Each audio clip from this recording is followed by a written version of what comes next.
self-made business owners. And we've come together to share the unfiltered journey of being a female entrepreneur. Women who build. Welcome back to this week's episode of Women Who Build. We're joined with Jemma, and today we're going to be talking about her journey through female entrepreneurship, her successes, her lessons, and helping our viewers and community feel inspired and relatable to this journey. And who knows, this bit of advice might just take you somewhere. So Jemma, if you could go back and give your younger self one piece of advice, what would it be? I think just to say that it's all going to work out, it's going to be okay, believe in your ability, you can do anything that you put your mind to. So when you were younger, did you know you'd be where you were today, or knew that this is what you wanted to do? I always had a bit of an entrepreneurial streak, even when I was younger. So, do you remember Bebo? So Bebo was like back in the day. Yeah. So I used to sell when I was kind of like slightly in my emo, not emo, but that kind of phase. Like the hair extensions, like little clip-in hair extensions that were like striped. I used to dye them myself and sell them. I don't think I sold that many. I wasn't actually that good. Give it Claire's yeah, it is. Emo Claire's. But it's always been there because we didn't really have a great deal of money growing up. So just to give, because I don't think many people really know this either as well. So I grew up in a household where my mum was disabled and she was quite unwell, both kind of mentally and physically as well. And then my dad finished work to become her full-time carer, essentially. So we basically lived off disability benefits. Didn't really realise probably just how, I don't want to say poor, because I feel like it kind of sounds like we're on like the breadline, like poverty stricken, but I think we were, we didn't have much really, but didn't obviously realise that until I grew up a little bit older, and then, you know, you start looking at friends that are going on holidays and stuff like that, and you think, can I go to Disneyland? And my mum's like, no, not this year. So I've always had that entrepreneurial streak, wanted to kind of make my own money. And then as I kind of grew up, I got to about 10 or 11 and my mum and dad separated. So I became the main carer for my mum then, which was quite hard, quite difficult. I bet that was hard. Yeah, I So young. I know. Yeah, I always remember seeing things on TV of like kids that are, cause they're basically called young carers. There's like an association and charity that kind of helps young carers and things like that. And I always used to see things on TV showing young carers of how much they have to do for the parents. And I used to think, actually, you know what, we're not quite so bad. You know, she can do a little bit and things like that. But then I look back now, especially when you compare it to like other people's child ones and things like that, that, it was actually different and quite difficult really for, like, say, a child. But you just do it at the time, obviously, anyway. And then Thank you for sharing that. That's incredible, Jen. oh, thank you. Definitely. And then you kind of think, and that's where you think, well, we haven't got any money, so how on earth am I going to start a business? How am I going to do X, Y, and Z? And then I got a little bit older. I was in high school, and again, I don't think anyone actually knows this, probably other than my husband. But I got into a kind of phase of shoplifting, which is absolutely horrendous. But when you're kind of that young, you don't really think about the consequences of it at all. Definitely. You just think, okay, I haven't got the money for, you know, stationery for school, makeup, because I was like massively into makeup. So I'd go into Superdrug.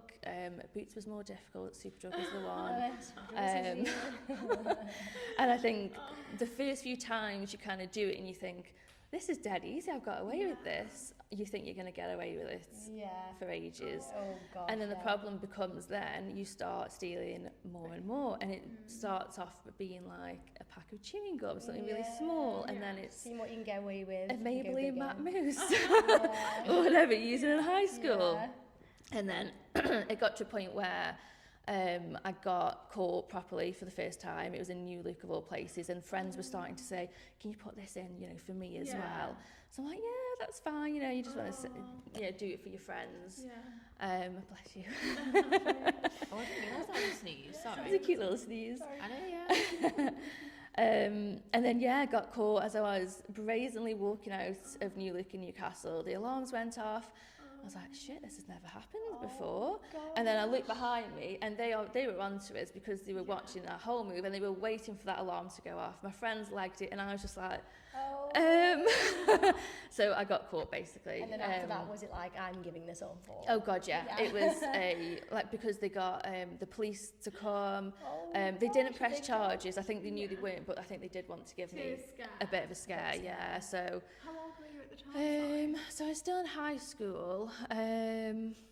Maybe year 10 or 11, possibly. And the police come and they say, well, you know, if this goes on your record, you know, you won't be able to get a job, and it'll be on your record for life. And it was just scary, but like it worked.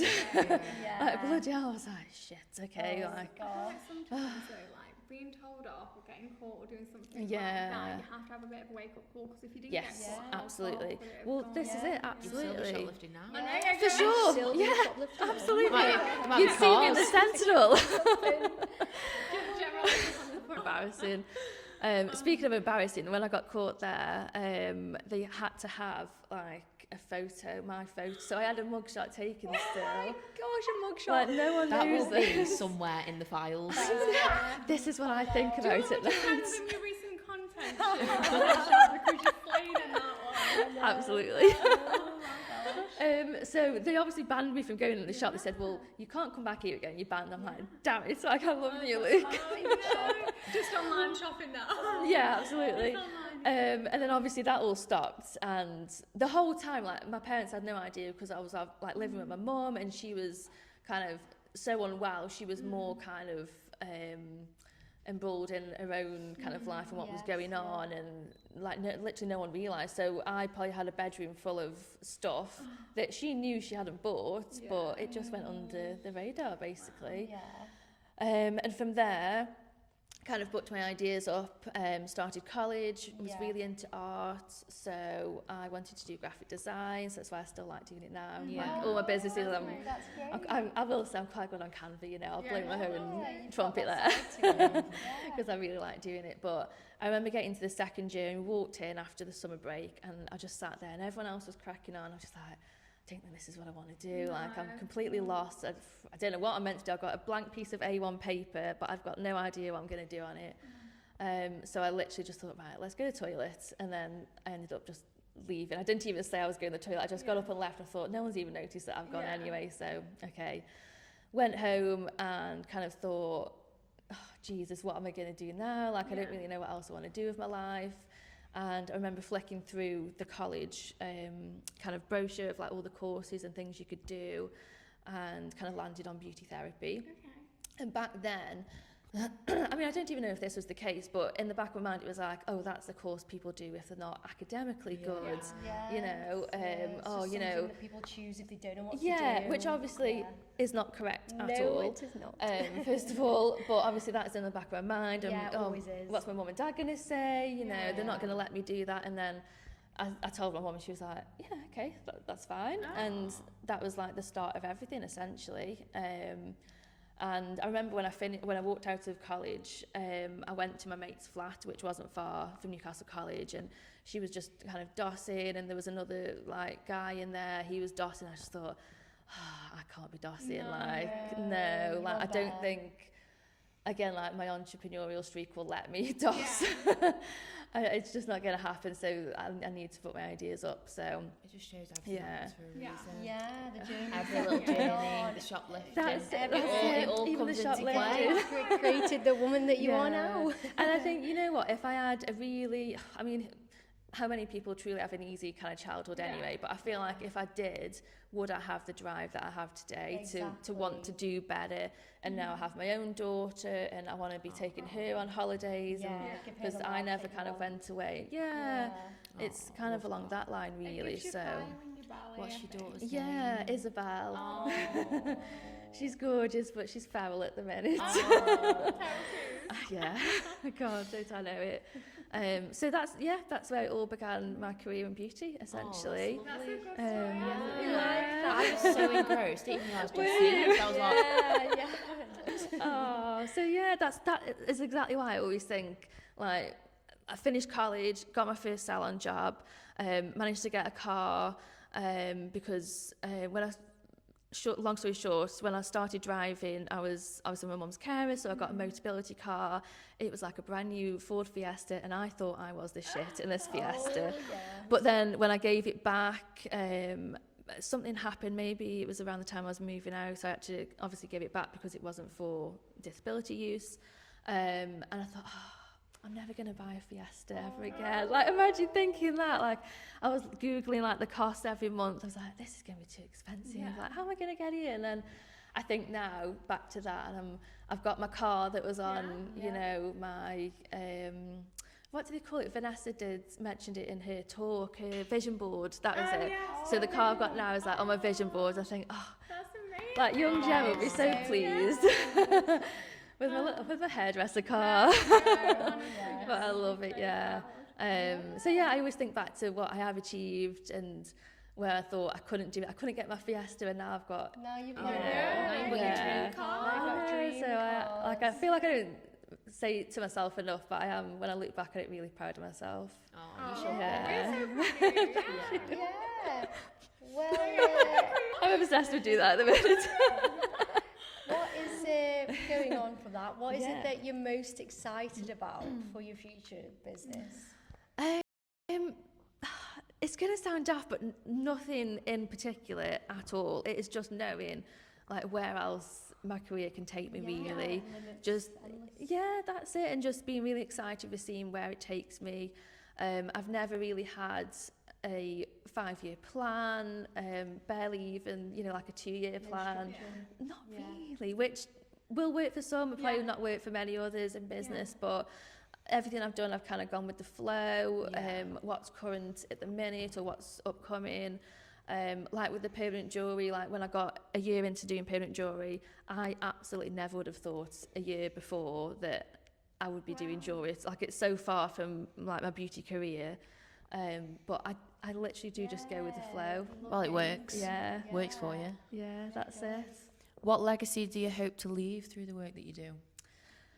The legacy I hope to leave, I'm actually quite big when it comes to the salon because we have a lot of self-employed staff, kind of having that structure of people making their own opportunities all under the same roof, but also other salon owners doing that as well. A lot of people will rent a chair or rent, set daily rate. Others do commission basis and things like that, which can work if it's fair. But it doesn't always. And I think a lot of people start being self-employed and they get trapped in these kind of commission structures. And it's not always for their benefit. It's sometimes for the salon owner's benefit. So if people ever ask, how does it work in your salon in terms of like your self-employed structure, I'm more than happy to explain, because I just hate the thought of someone starting their career, becoming self-employed and having all their earnings just taken away. Exactly. You may as well be employed and have the benefits of holidays at the end of the day. So, I'd like to think a lot of salon owners. I'd have nothing left. Stress me out. I know. So I'd like to think a lot of salon owners kind of copy, do More their an own kind of inspiration thing. as regards to like being a salon owner locally. Like no one ever has a bad word to say. I meet a lot of women and business owners in my work and what I do, and everyone always says such lovely things about you. That's and lovely. like look up to you. And I think again, when girls have been looking for places to rent or to work, I've always pushed them in your direction. That's nice, thank you. But amazing woman. We just through want and all through. the girls to succeed. Yeah, essentially. we were just literally. I mean, That's it. that's why Why we're can't in we all power. be, rolling in it? That's it. But there's plenty of room for success Absolutely. for everyone. I always say like clapping for someone else's success doesn't take away the noise or limelight from you. There is plenty of it to go around. 100%.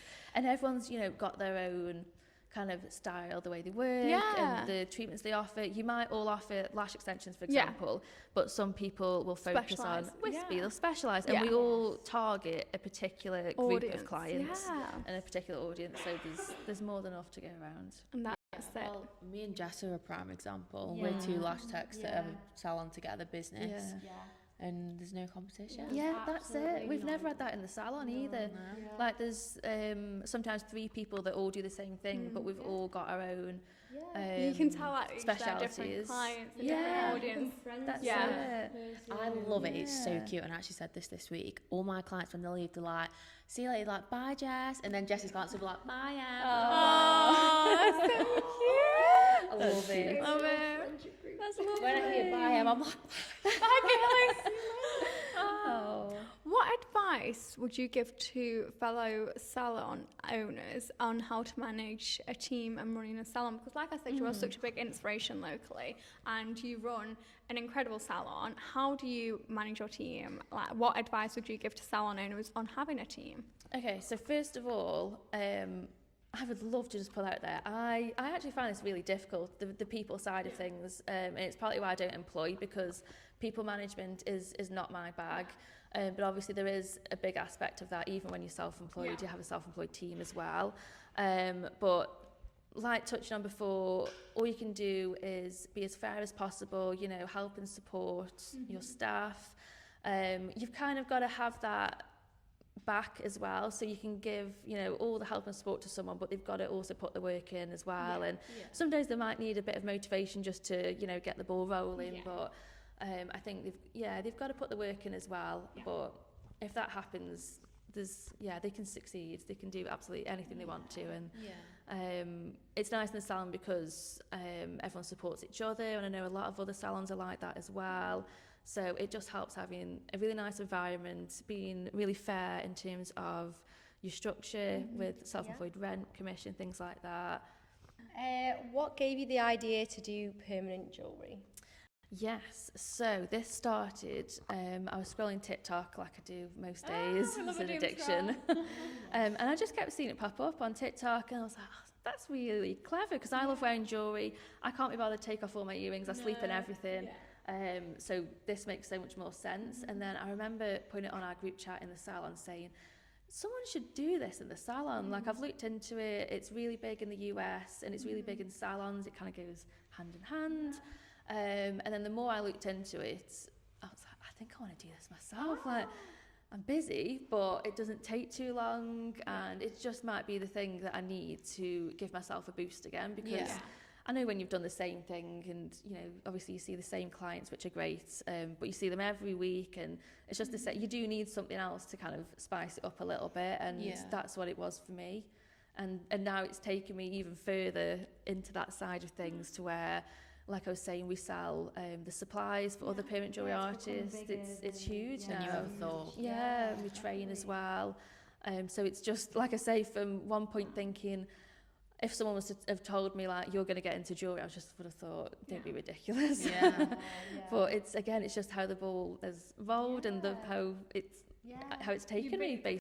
You're in at Trentham Gardens doing a concert. That's amazing. Like, who would have thought that? 'Cause I think that's incredible. I think that's absolutely amazing. Yeah, it is. It's insane. How do you find the concert? They are really good, really good. It's a lot of work, but I do like doing the pop-ups as well as the appointments in the salon as well, because it's just a change of atmosphere, and you meet so many funny people as well. And at Trentham, obviously everyone's drinking and having a good time, and you do meet some characters, so it's really good. So if you're at Trentham this summer, going to the summer concerts, head over to Jemma and get your cute little permanent jewellery. Definitely. I want to know though, how do you run 3 businesses and be a mum and a wife? A wife as well. Really good question. I have to accept now, especially that I have Isabel, that I just cannot do it all. I think in the early days I tried to do as much work as I previously did, and I just couldn't do it, and it was stressing me out more that I couldn't do it.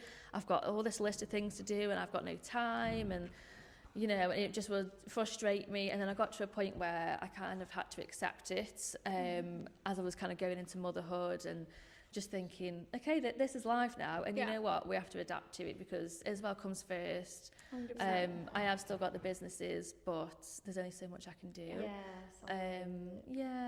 Delegation comes into Yeah. it as well. Yeah. I Time think with a management. lot of businesses, if you can delegate a job to someone else, it will benefit so much. Like I used to 100%. do everything, absolutely everything. I think I spoke about this in the Crazy. last season. I Yeah. said like outsourcing Yeah. and paying for people's services that you don't necessarily, like you can do yourself, but Yeah, you don't know, absolutely. it'll take you longer. Your time Yeah. is worth more than the actual Absolutely. expense. Time and I is think so precious now. that's something I learned. Yeah. Like instead of doing everything, Yeah. like pass on and outsource for like accounting Absolutely. and stuff like that. That would take me ages Yeah. going through them spreadsheets. Even decorating. Yeah, like, we would decorating, yeah. always, like we painted the whole salon. We did as much as we could ourselves. I mean, and I loved your opened. salon renovation series, Jemma. I was thank there you. like, I can't wait. The Yeah. flat pack I furniture knew was I flat needed a weekend. packing. I was like, Yeah.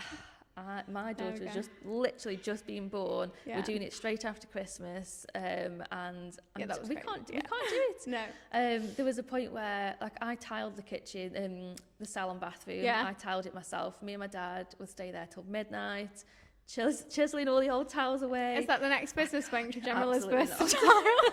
I can add this to the I list. cannot do that anymore. So the That's delegation amazing. part helps. But I have a really good quote actually Go that I on. want to read off so that I get it right, because Yeah. I came across it maybe on like a Instagram post. Love And the Instagram it's, quotes. Mate, the girls, the amount of things I share to my stories where it's like, become her. Believe in yourself. I think I share one like every day. Yeah. So I've actually got a really good quote that I came across on Instagram, and I felt like it just resonated so much, and the words literally could have come out of my mouth. I'm going to get it up on my phone so Okay. I get all of this. So this is basically the woman that produced Bridgerton and Orange is the New Black. I think Shonda Rhimes is her name. And someone asked her, Shonda, how do you do it all? And the answer is this: I don't. Wherever you see me somewhere succeeding in one area of my life, that almost certainly means that I am failing in another area. If I am killing it on a scandal script for work, I am probably missing bath time and story time at home. And that is the trade-off. That is the bargain one makes with the devil that comes with being a powerful working woman who is also a powerful mother. And I felt like it resonates I love so that. much. Wow. And it's true, because people will see, yeah, I've got these businesses, but I can only focus on Yeah. one thing. Like you obviously, know, like with Trent, no you're one has got it sacrificing your all. weekends and stuff like Yeah, that. Like you see all these exactly. So I'm incredible missing things. bedtime. There's always sacrifices that you have to make, and if anyone says that they have it all, they absolutely do not. No. It is a Lying. lie. Oh, what are you lying for? You just can't. You can't. Yeah, you've got to. Just do what you can, and Yeah. there are going to be things you're going to miss, but it's going to be for the greater. Wow, what an incredible conversation, and a huge thank you to you, Jemma, for joining us today and being so open and honest about your journey from building a successful salon to expanding into education and launching an additional venture. Your story is so powerful. It's a reminder that growth doesn't happen overnight. It comes with consistency, resilience, and having the courage to keep moving forward. One of the biggest takeaways from today's conversation is that there isn't just one path to success. Every business journey is different, and Jemma's experience shows us the importance of backing yourself, embracing opportunities, and being willing to learn along the way. We hope you enjoyed this conversation as much as we have, and that you've taken away something valuable that can apply to your own business journey. So, as always, thank you so much for listening. If you enjoyed this episode, we'd love you to share it with a friend. Leave us a review and follow along as you never miss an episode. We'll be back next week with another inspiring business owner and another incredible story. Until then, keep showing up, keep learning, and keep building the business life that you want. See you next time.